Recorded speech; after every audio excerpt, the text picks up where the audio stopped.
Hello friends. तो कैसे हैं आप लोग? उम्मीद करता हूँ आप लोग सभी लोग बहुत अच्छे होंगे। तो चलिए आज देखते हैं गोल्ड का एनालिसिस। वैसे तो आज संडे है तो मार्केट बंद है, लेकिन फिर भी देखते हैं गोल्ड का फ्यूचर कैसा होने वाला है। मतलब कि गोल्ड का चार्ट कहाँ तक जा सकता है। गोल्ड की प्राइसेस को प्रिडिक्ट करने की, एनालिसिस करने की थोड़ी सी कोशिश करते हैं। तो ठीक है, सबसे पहले हम लोग देखते हैं वीकली टाइम फ्रेम पे देखते हैं गोल्ड क्या कर रहा है। तो वीकली पर हमने देखा कि गोल्ड एक अच्छे से बुल रन में था। उसके बाद अच्छा खासा करेक्शन आया। लगभग टॉप से लगभग 24% का करेक्शन आ चुका है। और 24% की करेक्शन के बाद कितना भागा है, लगभग 20% जो है रिकवर भी कर चुका है। मतलब कि अभी ये फुल रिकवर नहीं हुआ है। अभी इसको पूरा टॉप जाने के लिए अभी भी लगभग 15% और रिकवर करना पड़ेगा। ठीक है, तो अभी हम लोग फिबोनाची के थोड़ा सा रिट्रेसमेंट देखते हैं कि कितना परसेंट रिकवर हुआ है। अभी अपने 60% एरिया के आसपास आ रहा है। फिब के टॉप से गिरा है तो फिब के 60% एरिया के आसपास आ चुका है। ओके, चलिए ठीक है, फिर देखते हैं हम लोग अर्ली टाइम फ्रेम पे, अर्ली डेली टाइम फ्रेम पे देखते हैं। डेली टाइम फ्रेम पे मार्केट क्या करना चाह रहा है। तो जैसा कि हम लोग देख पा रहे हैं कि डेली टाइम फ्रेम पे ये एक मार्केट का अच्छा खासा रेजिस्टेंशियल एरिया था, जहाँ से मार्केट इस लेवल से पहले ही गिरा। मतलब समझते हैं पहले गिरने का मतलब क्या है कि कोई भी लेवल है उससे पहले अगर मार्केट गिरता है तो इसका मतलब है कि या तो मार्केट वहीं से गिर जाएगा या तो फिर उसके बियॉन्ड जाएगा। तो मार्केट पहले ही गिरा, फिर संभला, फिर थोड़ा सा वहाँ पे जा कर के लिक्विडिटी के एरिया से गिरा, एक अच्छा खासा शूटिंग स्टार कैंडल बनाया और उस शूटिंग स्टार कैंडल को भी निकाल दिया। लेकिन फिर सेलर दोबारा एंटर हुए, फिर इसके नीचे ही क्लोजिंग करा दिया। तो मार्केट अभी एक डिसाइडिंग एरिया के आसपास है। ये एक इम्पॉर्टेंट रेजिस्टेंस लेवल बनने वाला है। जैसा कि हमने पहले देखा है कि मार्केट जब भी लेवल से पहले गिरता है तो वो उस लेवल के बियॉन्ड जाना चाहता है। तो पहली बार जब भी सेलिंग आई तो देखते हैं यहाँ तक सेलिंग आई, फिर दूसरी बार सेलिंग आई तो सेलिंग थोड़ी वीक हो गई, फिर तीसरी बार सेलिंग आई तो सेलिंग थोड़ी और वीक हो गई। तो अभी हमारा क्या एक्सपेक्टेशन है, एज अ रेजिस्टेंस एरिया के पास है, नो डाउट कि सेलर्स का एरिया है। लेकिन प्राइस बिहेवियर और स्ट्रक्चर को देखते हुए मुझे लगता है कि मार्केट जो है इस रेजिस्टेंस एरिया यानी कि 4870 वाले लेवल के बियॉन्ड जाएगा। और इसका जो अगला टारगेट होने वाला है, जो अगला बड़ा स्विंग टारगेट होने वाला है, वो 5046 के आसपास होने वाला है।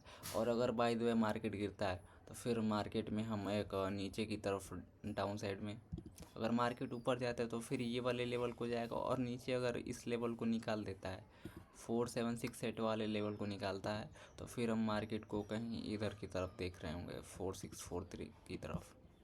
तो मैं आप लोगों के लिए डेस्टिनी मार्क कर दूंगा। हाँ, मैं आप लोगों के लिए डेस्टिनी को मार्क कर दूंगा ताकि चीज़ें आपके लिए ज़्यादा इजी हों कि मार्केट कौन से डायरेक्शन में जा सकता है और कौन से लेवल्स को अचीव कर सकता है। लेकिन अभी के लिए मेरा व्यू रेजिस्टेंस के एरिया के पास होने के बावजूद भी मेरा व्यू बुलिश है कि मार्केट इस लेवल को टेस्ट करने जाएगा, 5047 के लेवल को टेस्ट करने जाएगा। तो this will be the destiny. और अगर मार्केट जो है नीचे की तरफ गिरता है तो फिर पहला डेस्टिनी जो है वो ये होने वाला है। पहला डेस्टिनी ये होने वाला है और फिर दूसरा डेस्टिनी ये होने वाला है। ओके, तो मैं अपना क्लियर कट व्यू दे देता हूँ कि मेरा क्लियर कट व्यू जो है अभी भी बुलिश है। आई एम बुलिश, सॉरी, क्या हो गया? ओह शिट,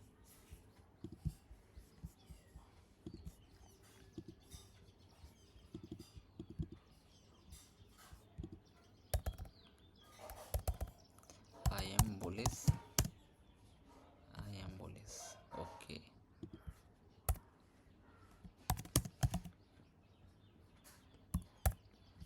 राइट, तो डेली के टाइम फ्रेम पे मेरा व्यू जो है बुलिश है, अभी भी मैं बुलिश ही रहूँगा और इस टारगेट को अचीव करने के लिए देखूँगा।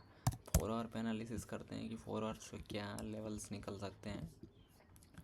तो डेफिनेटली 4 आवर्स भी वही लेवल दिख रहे हैं हमें, 5047 के लेवल जो बुलिश के लिए, और मार्केट नीचे में ये लेवल्स को टेस्ट कर सकता है 4769।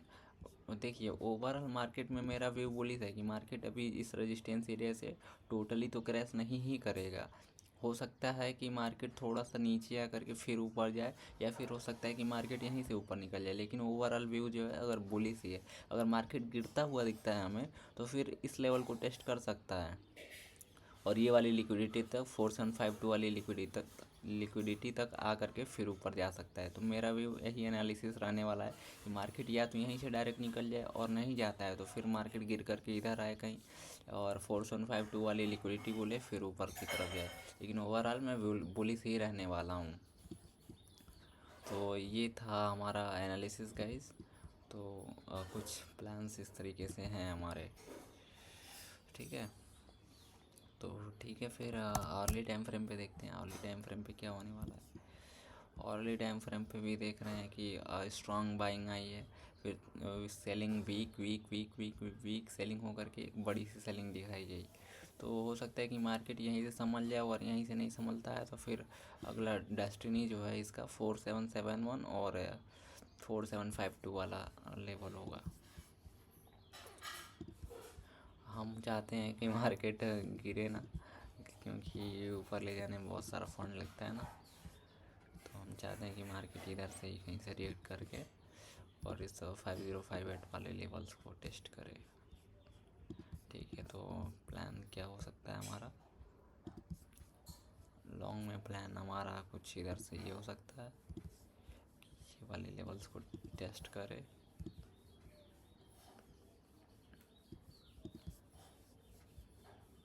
और नहीं तो फिर इधर से कहीं से जाए, ये एक लेवल हो सकता है। आप मेरे रिस्क रिवार्ड टूल को देख रहे हैं तो इसका एग्जैक्ट स्टॉप लॉस मत लगाइएगा, क्योंकि ये बस एक एनालिसिस के तौर पे है कि मार्केट यहाँ से रिएक्ट करेगा, लेकिन स्टॉप लॉस क्या होगा वो चार्ट्स पे हमें खुद डिसाइड करना होगा। जैसा कि आप देख रहे हैं कि $32 का स्टॉप लॉस बन रहा है, इतना बड़ा स्टॉप लॉस नहीं लिया जाता है। जब भी चार्ट मार्केट रिएक्ट करेगा इस लेवल पे आएगा या फिर इसी लेवल से अगर रिएक्ट करेगा तो उसके हिसाब से अपने अकॉर्डिंग छोटा सा स्टॉप लॉस प्लेस किया जाएगा, जैसे कि $4 to $5 का। लेकिन इसमें अभी थोड़ा वाले टाइम फ्रेम पे है ना, तो इसकी वजह से बड़े स्टॉप लॉसेस दिख रहे हैं। अभी 15 मिनट की टाइम फ्रेम पे अगर हम देखते हैं तो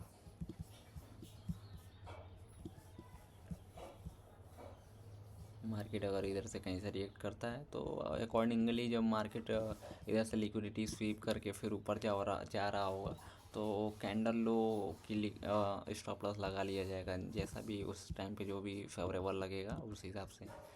अभी के हिसाब से स्टॉप लॉस सेट करके चलना उचित नहीं है, ठीक है। तो ये दो प्लान्स रहने वाले हैं।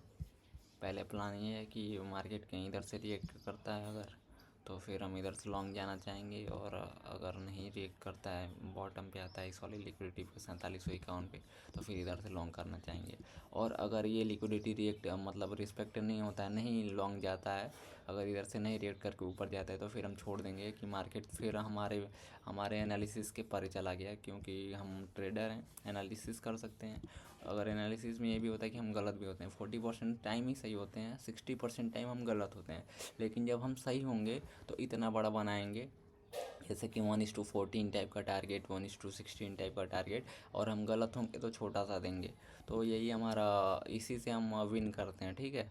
तो हम ये नहीं कह सकते कि हम सही ही होंगे, लेकिन हमारा एनालिसिस जो है कि इधर से हम लॉन्ग करेंगे पहली बार, दूसरी बार इधर से लॉन्ग करेंगे। अगर हम फेल होते हैं तो फिर छोड़ देंगे, मार्केट को जहाँ जाना है जैसे भी करना है वो करें, फिर हम नेक्स्ट डे आएंगे अपने दूसरे एनालिसिस के साथ, जो भी मार्केट उस टाइम पे प्राइस बिहेवियर बनाया होगा, जो भी मार्केट में कंडीशंस होंगे, जो भी चीज़ दिख रही होंगी उसके हिसाब से फिर हम नए प्लान्स बनाएंगे। अभी के प्लान्स के हिसाब से हमारा डेस्टिनी ये होने वाला है, और ये plan of action, first long इधर से कहीं से, सेकंड लॉन्ग इधर से कहीं से। तो आई होप गाइस आप लोगों को समझ में आया होगा एनालिसिस। तो ठीक है, फिर मिलते हैं मंडे को। Thank you.